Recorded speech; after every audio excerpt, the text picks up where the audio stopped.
Hi everyone. I'm a 34-year-old woman, and my life has always been pretty simple. I've been married to my husband, Dan, 32, for 6 years, and we have a sweet little boy named Simon who just turned 5. Life wasn't perfect, but it was ours, our routines, our space, and our way of doing things. That was until my mother-in-law, Linda, 58, came crashing into our lives like an uninvited storm. Linda has always been a lot, the kind of person who manages to be the loudest voice in any room, constantly offering opinions no one asked for. She's the queen of passive-aggressive comments and makes herself the center of attention at every family event. Still, she lived far enough away that her antics were mostly limited to the occasional weekend visit. I could handle that. But then, Linda lost her job. From what I gathered, she had a falling out with her boss. A misunderstanding in her words, though it sounded more like Linda refusing to follow rules. Shortly after that, she lost her apartment too. Apparently, her landlord had unrealistic expectations, though, again, knowing Linda, I'm sure there was more to the story.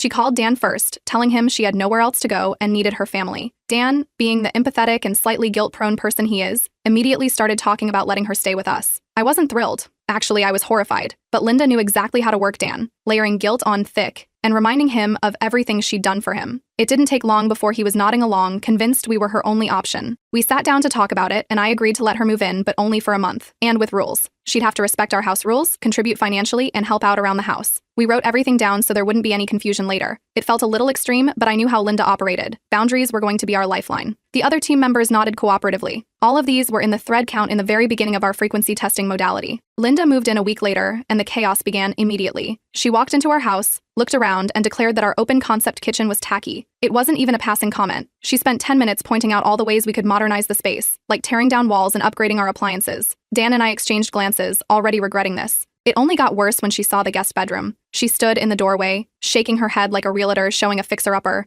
"This won't work," she said. She wanted new curtains, a firmer mattress, and even suggested repainting the walls. I reminded her that this was temporary, so there was no need to settle in so dramatically. She rolled her eyes and said, "Fine, I'll make do," in the most put-upon tone you can imagine. A few days in, Linda decided she was in charge of the kitchen. She'd start cooking meals unprompted, which might sound helpful, except she completely ignored the fact that I'm allergic to shellfish. Twice, she served dishes loaded with shrimp, claiming she forgot and that I was too picky anyway. After the second incident, I told her firmly that Dan and I would handle the cooking from now on. Her criticisms weren't limited to the kitchen. She made it her mission to critique our parenting. Simon is a sweet, sensitive kid who likes dinosaurs and drawing. Linda, however, thought he was too soft and needed to be toughened up. She scolded him for crying when he fell off his bike, calling it attention-seeking, and suggested Dan take a stricter approach. I told her flat out to leave the parenting to us. But that didn't stop her from sneaking in little lectures to Simon when I wasn't around. As if that wasn't enough, I started noticing my personal belongings weren't where I'd left them. My office desk had been rearranged, and my laptop had mysteriously moved to another room. When I confronted Linda, she brushed it off, saying she was just tidying up and that the space felt more open her way. It didn't help that she said this with the kind of smile that made it clear she thought she was doing me a favor.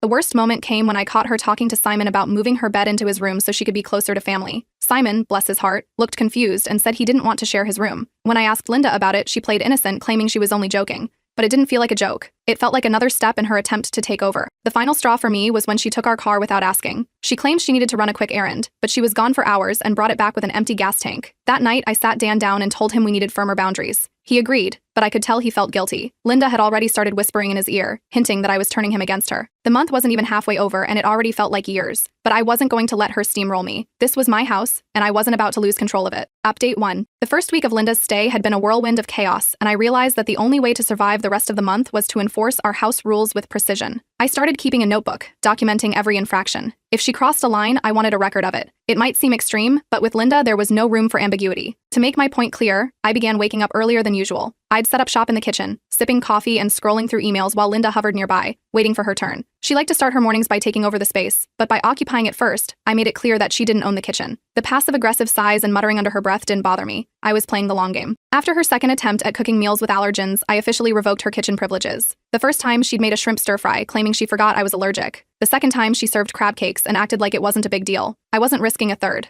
Dan and I agreed that I'd handle the cooking from now on, though Linda loudly complained about how unfair it was. Next, I turned my attention to the guest room. Linda had draped scarves over the lamps, swapped out the bedspread, and even taped pictures of her favorite celebrities on the walls. It looked more like a teenager's dorm room than a guest space. While she was out, I restored the room to its original state. Neutral colors, basic bedding, and no personal touches. When she came back and noticed, she didn't say anything, but the tension in the air was palpable. Linda's manipulation started to become more apparent to Dan, too. I showed him texts she'd sent me where she called me too controlling and hinted that I was trying to isolate her from him. Seeing her words in black and white seemed to open his eyes. He still felt guilty about the situation, but at least now he wasn't entirely on her side. Dan reached out to me one morning and asked me to come to his house with him so they could have a conversation. I was so excited about this idea. Linda retaliated by leaving passive-aggressive notes around the house. "The atmosphere here is so oppressive," she wrote on a sticky note she left on the fridge. Another one on the bathroom mirror read, "Family should feel like a blessing, not a burden." I ignored them, though I noticed Dan quietly removed them whenever he found one. Simon started picking up on the tension too. One day, he told me that Grandma scolded him for talking back when he said he didn't want to help her carry groceries. He looked confused and a little hurt, and I reassured him that he hadn't done anything wrong. I added that to my notebook. I made a few changes to limit Linda's access to communal areas. Subtle things, moving the couch slightly closer to the wall, shifting chairs so they blocked her usual paths, and rearranging the kitchen pantry so her snacks were harder to reach. None of it was overtly hostile, but it sent a message. This house wasn't hers to control. I also installed a lock on my office door. After finding my desk and computer moved for the third time, I decided enough was enough. Linda didn't have any business being in there, and now she physically couldn't get in. When she noticed, she muttered something about me being paranoid, but I didn't care. One evening, I overheard Linda on the phone with a friend, complaining about how she was trapped in a dictatorship. She went on and on about how Dan and I were treating her like a prisoner and how she deserved better. I stayed quiet, but I added it to my mental list of reasons why this trial period couldn't end fast enough. The final straw came when I found out Linda had been trying to set Dan up on lunch dates with his ex-girlfriend, under the guise of catching up.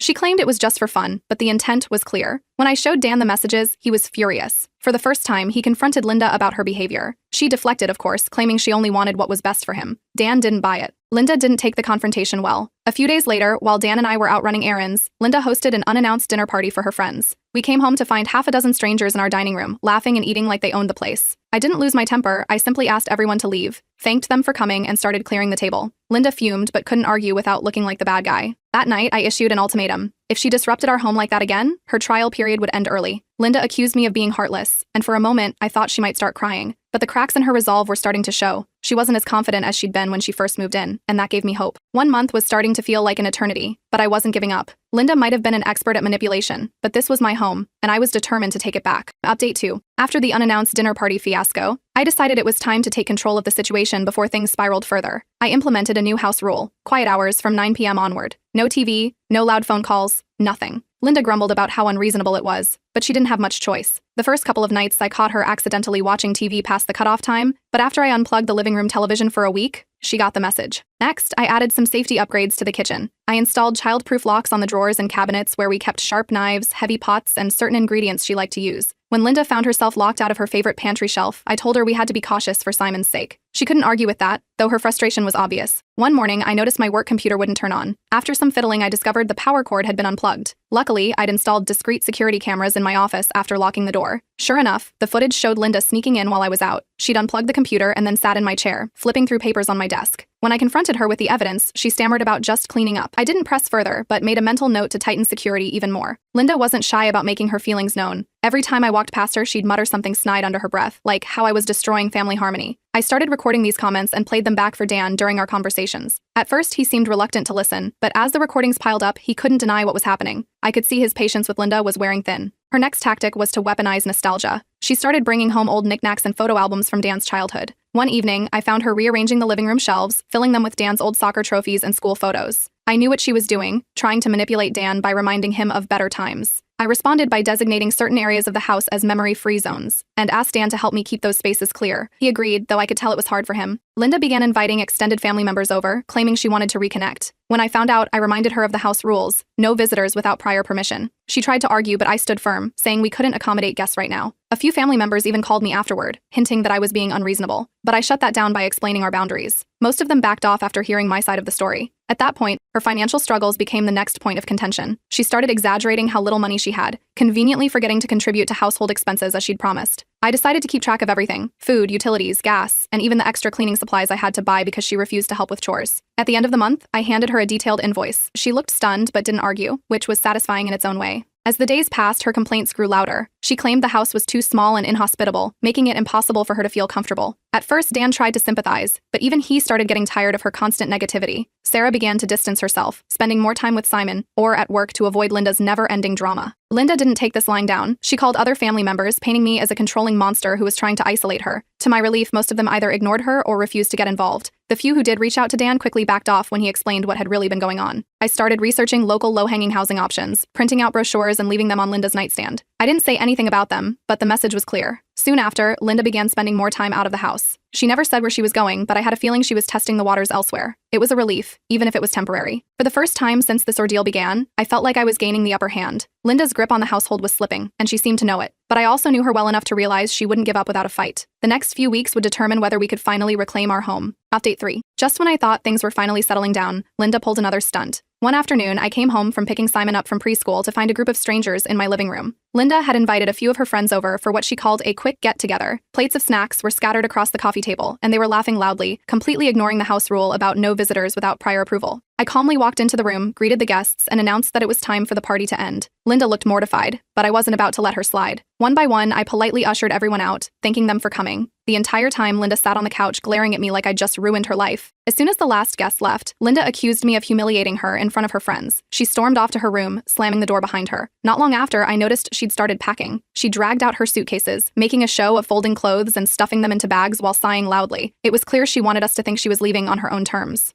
I didn't take the bait. Instead, I offered to help with her moving arrangements. I casually reminded her of the housing brochures I'd left in her room and mentioned that I could help her look into them. Linda froze for a moment, clearly not expecting me to be so calm. Then she shifted gears, launching into a guilt trip about how she had nowhere to go and how cruel it was to force family onto the streets. I didn't argue. I simply pulled out the brochures again and pointed out several options she could explore. Linda tried to keep the dramatics going, but her performance was losing steam. She realized she wasn't going to get the emotional reaction she was hoping for. That evening, Sarah surprised me by fully siding with me for the first time. She told Linda that this wasn't about abandoning her, but about setting healthy boundaries for our family. Linda wasn't happy. She lashed out at Sarah, calling her ungrateful and accusing her of betraying her own mother. Sarah didn't back down, though, and that seemed to be the final crack in Linda's facade. Later that night, Simon asked me a question that broke my heart a little. Is Grandma going to come back when she leaves? I reassured him that we would always see Grandma, just not in our house anymore. It was clear the tension in the home had affected him, and I couldn't wait to get things back to normal for his sake. The next morning, Linda tried a new tactic, claiming she couldn't leave because she'd misplaced her important documents. Birth certificates, financial paperwork, you name it, she couldn't find it.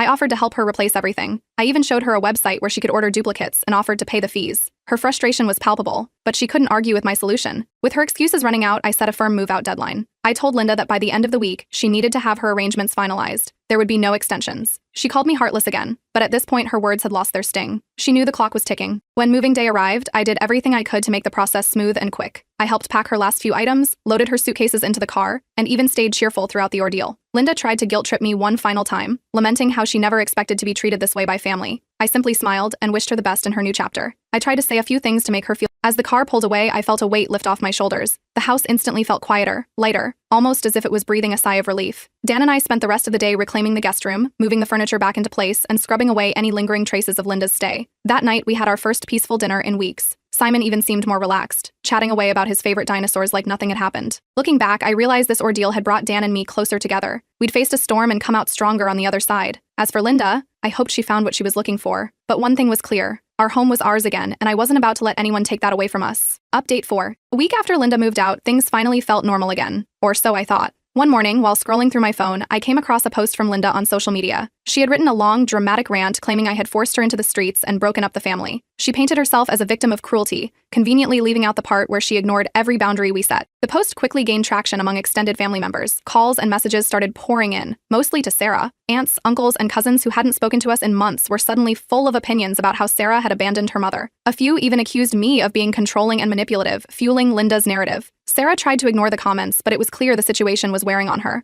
At first, I told Sarah not to engage. People would believe what they wanted to believe, and arguing with them would only make things worse. But Linda wasn't done. A few days later, she escalated by tagging Sarah in another post, publicly calling her out by name. The post accused Sarah of being a selfish daughter who had turned her back on family values. It was the kind of thing that couldn't be ignored. Sarah hit her breaking point. She broke down one evening, overwhelmed by the messages and the constant accusations. She felt torn. Loyalty to me, loyalty to Simon, and the pressure to be a good daughter all clashing at once. I knew I had to step in. I drafted a calm, factual response to Linda's posts. I kept it short and to the point, outlining the house rules Linda had agreed to before moving in and listing the ways she'd violated them. I avoided any emotional language, sticking to the facts. Once I posted it, the tide began to shift. A few family members who had initially sided with Linda started reaching out privately, admitting they hadn't heard the full story. Linda didn't take it well. She responded with even more dramatics, accusing me of lying and twisting the truth. Her posts grew increasingly unhinged, and it was clear she was trying to drum up sympathy by any means necessary. Then, out of the blue, one of Linda's friends messaged Sarah. She revealed that Linda had been staying in a mutual friend's guest house, rent-free, and wasn't nearly as homeless as she claimed. It was the break we needed. Using this information, I subtly shifted the narrative. I didn't call Linda out directly, but made a few posts about how grateful I was for people who helped family during tough times, subtly pointing out that Linda wasn't as helpless as she wanted everyone to think. It worked. More and more people began questioning her story. Sarah started standing up for herself too. When relatives called to criticize her, she calmly explained everything Linda had done during her stay. Some backed off immediately while others doubled down. But Sarah didn't let it get to her anymore. She even began blocking people who refused to listen. Just as things seemed to calm down, Linda showed up at our house unannounced. Simon and I were playing in the living room when I heard her knocking on the door. When I opened it, she was standing there, demanding to see Simon. She claimed she had a right to see her grandson and refused to leave until she did. I kept my composure. I reminded Linda that she was no longer welcome at our home and that if she didn't leave, I'd have no choice but to call the authorities. Linda tried to argue, saying I was trying to erase her from Simon's life, but I stood firm. Eventually, she left, but not before loudly announcing that I was poisoning Simon against her. After that incident, Sarah made a difficult decision. She blocked Linda's number and instructed Simon not to answer the door if Grandma ever showed up again. It was heartbreaking, but it was necessary. Simon didn't fully understand, but he nodded and went back to his toys, which only reinforced how much Linda's presence had disrupted our lives. Linda's next move was to leave handwritten letters in our mailbox. They were addressed to Sarah and filled with emotional manipulation and veiled threats. She wrote about how she was praying for Sarah to come to her senses and accused her of being a pawn in my scheme. I kept the letters, adding them to the growing pile of evidence in case things escalated further. Finally, I decided to take legal precautions. I began researching no-contact orders and other legal measures to protect my family if Linda continued her antics. It wasn't a step I wanted to take, but after everything we'd been through, I wasn't willing to let her disrupt our peace again. The fallout from Linda's departure had been exhausting, but it also showed me how resilient Sarah and I had become as a team. Linda's smear campaign might have rattled us, but it didn't break us. And now we were ready for whatever came next. Update 5. After weeks of chaos, Linda's smear campaign started losing momentum. At first, her dramatic posts had rallied a handful of family members, but as time went on, people began noticing the inconsistencies in her story. Her claims that she'd been forced into homelessness didn't add up when she was still posting photos from a cozy guest house. Some of the relatives who had been the loudest in criticizing Sarah and me began quietly backing off, but Linda wasn't done stirring the pot. One evening, I got a call from an old friend who had seen another one of Linda's posts. This time, she accused us of stealing her money during her stay. According to her, we drained her savings to fund our lavish lifestyle. I knew it was a blatant lie, but the accusation couldn't go unanswered. I gathered every receipt and document from Linda's time at our house, grocery bills, utilities, and the invoice I'd given her for her share of expenses. It was all meticulously recorded, showing she hadn't contributed a single cent. I uploaded a single post with the receipts, captioned, "For transparency." It didn't take long for the tide to turn. People who had sided with Linda began apologizing to Sarah, admitting they'd been misled. Some even called out Linda publicly, asking her to explain the discrepancies. She responded by doubling down on her lies, but her credibility was crumbling fast. Then Linda escalated to something I never expected. One afternoon, a child services worker showed up at our door. Linda had filed a complaint, alleging that Sarah and I were unfit parents. She claimed Simon was being neglected and living in an unsafe environment. The worker was professional and polite, but I could see she wasn't buying Linda's story. We showed her around the house, provided Simon's medical and school records, and even mentioned the security cameras that had captured Linda's antics during her stay. The case was dismissed within days, but the stress of the situation was exhausting. After that, Sarah and I decided it was time to consult a lawyer. We needed to protect ourselves from further attacks. The lawyer recommended a cease and desist letter and laid out the steps we could take if Linda continued her harassment. It wasn't the route we wanted to go, but Linda had left us with no choice. Linda didn't take the hint. A week later, she showed up at Sarah's workplace unannounced, demanding to speak with her. She caused a scene in the lobby, yelling about how Sarah had abandoned her own mother. Security was called and Linda was escorted out, but not before half the office had witnessed the commotion. Sarah filed a formal complaint with the building, ensuring Linda would be barred from returning. That evening, Samantha asked a question that caught me off guard. "Why is Grandma mean?" It was heartbreaking to hear, but it was clear he'd picked up on the tension. Sarah and I sat him down and explained family boundaries in a way he could understand. We told him that sometimes adults don't get along, and it's okay to set rules to keep everyone safe and happy. He nodded thoughtfully and went back to building his Lego spaceship. To ensure our family's safety, I installed additional security measures at home. A doorbell camera, motion sensors, and a reinforced lock on the front door gave us peace of mind. Linda wasn't dangerous, but her unpredictability made us cautious. We couldn't afford to take any chances. Around this time, we got an unexpected call from the friend who had been housing Linda. She told Sarah that Linda had overstayed her welcome and was refusing to leave. It was clear she hoped we would intervene, but we decided not to get involved. Linda needed to face the consequences of her behavior without us bailing her out. As the dust settled, Sarah and I had time to reflect on everything we'd been through. The experience had been draining, but it also brought us closer together. We'd learned to set boundaries and stand by them, no matter how much pushback we faced. Our home felt like ours again, peaceful, safe, and filled with love. The final twist came when Linda's smear campaign completely backfired. Mutual acquaintances began cutting ties with her, fed up with her lies and manipulations. The relatives who had initially supported her were silent, and her social media posts started getting fewer and fewer likes. Linda, who had thrived on attention and drama, was suddenly left with no audience. For the first time in months, I felt like we could breathe. Linda had created a storm, but in the end, it was her own behavior that left her isolated. As for us, we were finally able to move on, stronger and more united than ever.